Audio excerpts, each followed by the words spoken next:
I'm Jim Turk, the Executive Director of the Canadian Association of University Teachers. I have with me a copy of Bill C-11, which is the federal government's proposed amendment to the Copyright Act. This is a terribly important piece of legislation for all Canadians.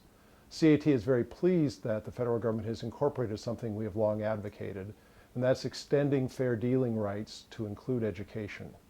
Fair dealing is the right to copy material without payment and without permission for certain designated purposes, and this proposed legislation would add education as one of those purposes. However, there's a fundamental problem with the legislation, and that is, while giving greater rights, it prohibits breaking digital locks that the provider has applied to the digital material. What this means in effect is that even though you're a legal owner of the material and you have rights to use it for fair dealing or other purposes, you're prohibited from doing so if you have to break the digital lock.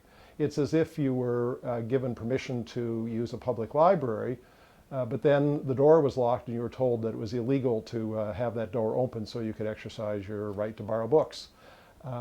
The solution to the problem is a simple one, and that is we'd encourage you to write to your Member of Parliament, on the one hand congratulating them for extending fair dealing rights to include education, but asking them to make a technical amendment to the legislation. And it's a simple technical amendment. It's saying that digital locks should not be able to be broken if the purpose is to infringe copyright, but it should be perfectly permissible to break digital locks if it's for non-infringing or for legal purposes.